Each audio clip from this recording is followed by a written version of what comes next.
Halo guys, bertemu kembali dengan Obi Morales Channel. Apa kabar korang guys? Semoga korang sentiasa happy selalu, happy bersama family, dan sehat-sehat selalu. Semoga kita semua dah sihat kan?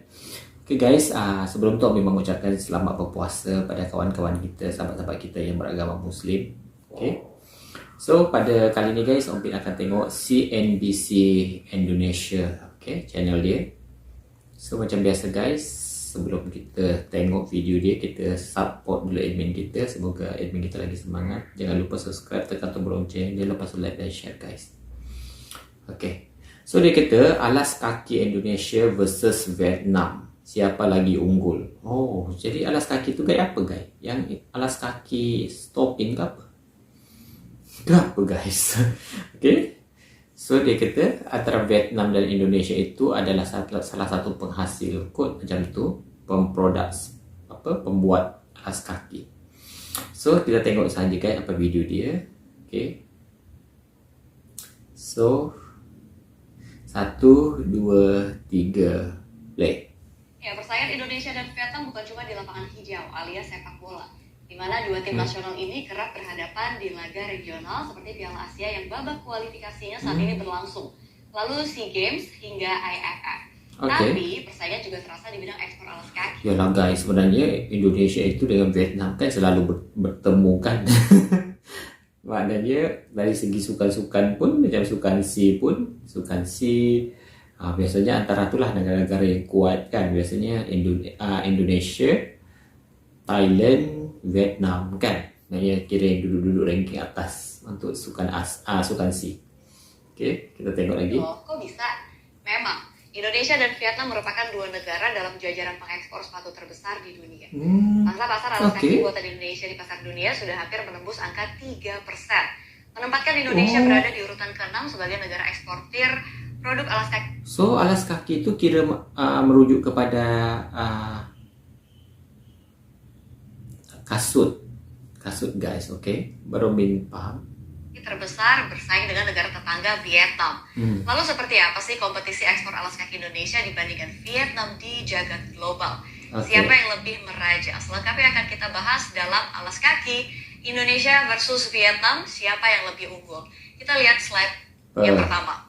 Ya, industri sepatu Indonesia telah bertransformasi menjadi produsen sepatu dalam skala besar dengan pertumbuhan produk domestik bruto paling maju pada awal 2016 ya. Pada saat itu dikonfirmasi oleh Dirjen Industri Kimia, Tekstil dan Aneka Kementerian Perindustrian Ahmad Sigit Dwi Wahyono. Saat itu tingkat pertumbuhan industri ini mencapai 8,15%. Ya, sementara pada periode 5 tahun terakhir 2017 hingga 2021 nilai ekspor alas kaki Indonesia ini ke dunia begitu ya menunjukkan tren yang positif dengan pertumbuhan sebesar 4%. Dan sepanjang 2021, ekspor alas kaki Indonesia ini tercatat sebesar 6,16%.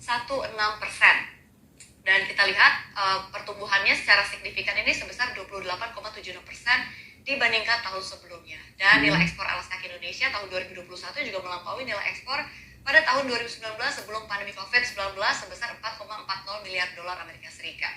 Ya, sementara kalau kita lihat begitu ya, perkembangan ekspor di Indonesia per Juli 2022 ini mencapai 25,57 miliar dolar Amerika Serikat atau turun secara month-to-month yang sebesar 32,03%, dan secara year to date begitu ya, atau Januari hingga Juli 2022 ini mencapai 166,7 miliar dolar Amerika Serikat atau naik 36,36%. Dan kenaikan ekspor ini ditopang oleh sektor non-migas yang kontribusinya sebesar 157,5 miliar dolar Amerika Serikat. Dan jika kita lihat golongan barang ekspor non-migas, industri alas kaki ini dari Januari hingga Juli 2022 melesat 37,0% dari periode yang sama tahun 2021. Dan sejumlah perusahaan alas kaki tanah air juga tengah meningkatkan kapasitas produksi mereka begitu ya di Indonesia seiring permintaan ekspor yang naik. Hal ini tercermin dari tren nilai ekspor alas kaki Indonesia ke 5 negara tujuan utama yang terus mengalami peningkatan. Seperti kita lihat ada Amerika Serikat yang berada di level 50,88%, lalu ada Belgia di peningkatannya tumbuh 66,1%, lalu ada China di 6,9%, Jerman di 55,3%, Jepang di 18,4%, dan di Belanda begitu ya merupakan negara tujuan ekspor urutan selanjutnya dengan nilai ekspor pada periode Januari hingga Juni 2022 ini mencapai 29,65% atau mencapai 99,04 Panahnya juta hebatnya dolar Amerika guys. Serikat gitu ya. Dan secara year on year ini sebesar 76,42 juta Amerika, dolar Amerika Belgium, Serikat. China, Nah, dari data kinerja ekspor Germany, alas kaki Japan, Indonesia yang terus mengalami peningkatan, Netherlands. terbukti memang ya kualitas juga pasti nggak kaleng-kaleng. Sebab ada merek global nih yang memproduksi alas kaki asal Indonesia. Apa saja sih? Kita lihat slide berikutnya. Ya, siapa yang nggak tahu brand Ada sepatu Nike. Nike? Nike Inc. yang berbasis di Amerika Serikat ini merupakan salah satu perusahaan terbesar di dunia. Produknya terkenal dengan kualitas bagus dan harganya yang lumayan mahal. Betul tuh Ini guys. ternyata produksinya di Indonesia loh. Dengan total karyawan lebih dari wow. 40.000 orang karyawan begitu ya, dan mampu memproduksi Oh. 3,6 juta pasang sepatu per bulan. Dan nilai ekspornya mencapai Banyaknya. 550 juta dolar Amerika Serikat di tahun 2021. Nike. Ya, untuk Oke. Nike sendiri ini sudah lama ya menjajaki bisnisnya di Indonesia. Setiap tahunnya tentunya. Dan Nike Indonesia ini bisa mengekspor sepatu senilai 707 juta dolar Amerika Serikat atau setara 10,5 triliun rupiah yang dibuat oleh 39 pabrik yang tersebar di Indonesia. 39 Dan tepat pabrik di hari kan di kemarin begitu Indonesia. ya, 13 Oke. September 2022, Menteri Perdagangan Zulkifli Hasan ini melepas ekspor produk alas kaki dalam negeri dengan merek dagang Nike senilai 211 ribu dolar Amerika Serikat atau setara 3M ya, dengan tujuan ke negara Belanda. Dan pelepasan ekspor ini merupakan kontainer ke-99 di tahun ini dengan total ekspor dari awal tahun 2022 hingga saat ini mencapai 12,8 juta dolar Amerika Serikat atau setara hampir 200 miliar. Lalu berikutnya ada brand Adidas ya, brand terkenal asal Jepang. Oh, so thank you guys pada admin kita. Sebab video dia Om Bin boleh tahu. Oke, rupanya maknanya Nike dengan Adidas itu dia di Indonesia guys, diproduksi dan banyak kilang dia tersebar di seluruh Indonesia. Wow. Oke. Tahun ini Terbaik. diproduksinya di Brebes, Jawa Tengah. Tercatat per Oktober 2020 Jawa telah Tengah. mengekspor sebanyak 15 juta sepasang sepatu begitu ya. Dan sejak berdiri di tahun 2015 dan 2020, karyawan ini telah mencapai lebih dari 50.000 orang. Dan pabrik ini tersebar melalui 2 perusahaan yang berbeda yang berlokasi di wilayah Jawa Tengah. Ya, meski produksi dan permintaan ekspor melimpah, pelaku industri alas kaki tanah air nyatanya belum bisa berpuas diri ya. Sebab Indonesia masih harus bersaing dengan negara tetangga yang menawarkan lebih banyak keuntungan bagi importir.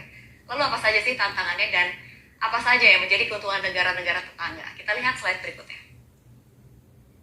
Maknanya di Vietnam pembuat dia. Kita lihat ya, Kementerian Perdagangan mencatat pangsa pasar industri alas kaki di Indonesia di pasar global ini baru mencapai 3,87% atau ranking 6 dunia pada 2021.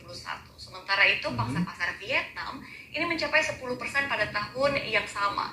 Nah, apa yang membuat perbedaan signifikan ini? Ada berbagai tantangan yang dihadapi para pelaku industri alas kaki, mulai dari tenaga kerja begitu ya, atau dari SDM-nya dan juga upah buruh. Dan imbasnya ini Indonesia masih kalah bersaing dalam ekspor sepatu dengan Vietnam.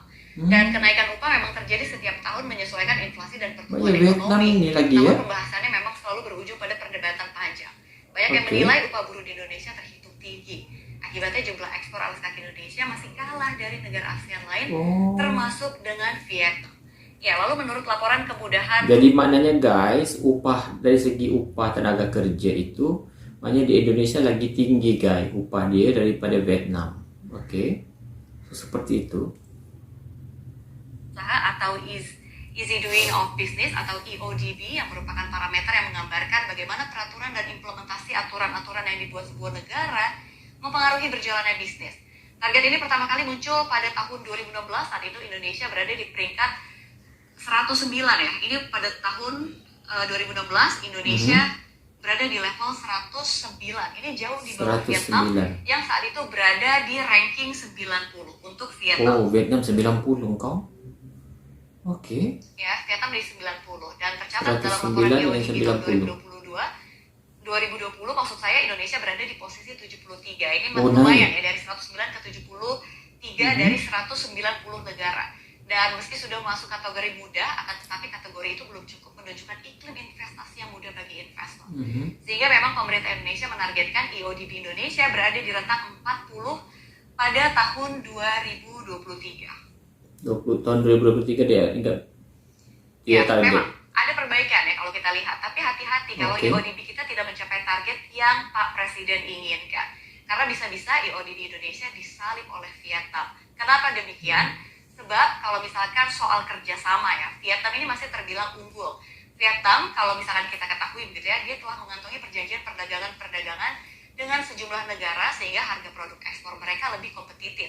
Seperti misalnya saja, Vietnam ini sudah memiliki perjanjian perdagangan yang membuat produk negara tersebut bebas dari biaya masuk impor. Salah satunya ke pasar Eropa. Dengan demikian harga produk Vietnam lebih kompetitif. Nah, ini menarik ya. Langkah Vietnam untuk mendorong produknya merajai global. Kalau dari Indonesia apa nih upaya yang mendorong ekspor? Kita lihat slide berikutnya. Ya, guna meningkatkan kinerja ekspor, berbagai stimulus kebijakan diberikan pemerintah agar memudahkan para pelaku ekspor alas kaki nasional tentunya ya. Di antaranya berupa penyederhanaan prosedur ekspor dan percepatan penerbitan perizinan ekspor dari tingkat pusat hingga ke daerah. Salah satunya diluncurkanlah perizinan berusaha berbasis resiko melalui sistem online single submission atau OSS. Ya, ini telah dikeluarkan oleh pemerintah dan seluruh kebijakan ini sebenarnya sudah jelas ya diberikan untuk meningkatkan kembali perekonomian nasional yang sempat terdampak pandemi COVID-19. Ya, dari banyaknya stimulus atau kemudahan yang diberikan, ini tentu menjadi sinyal positif untuk pelaku industri alas kaki di masa mendatang. Kalau misalkan kita ketahui begitu ya, diprediksi jumlah konsumsi alas kaki di Indonesia akan naik seiring semakin banyaknya atau semakin baiknya begitu ya daya beli masyarakat ditambah pertumbuhan jumlah penduduk. Jadi gunakanlah momentum yang ada untuk bangkitkan perekonomian dalam negeri dan jangan lupa untuk terus tingkatkan daya saing kualitas produknya. Wow. So, melalui video itu guys, kita serba sedikit tahu pasal perekonomian.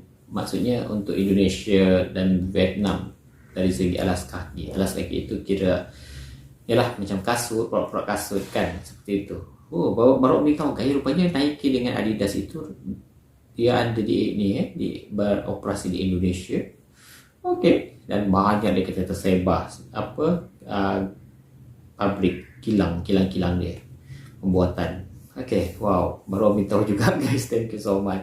So itu dia guys video kita untuk kali ini. Semoga video kita kali ini menambah informasi pengetahuan kita kan. Oke, so macam Ombit tak tahu, tiba-tiba boleh jadi tahu.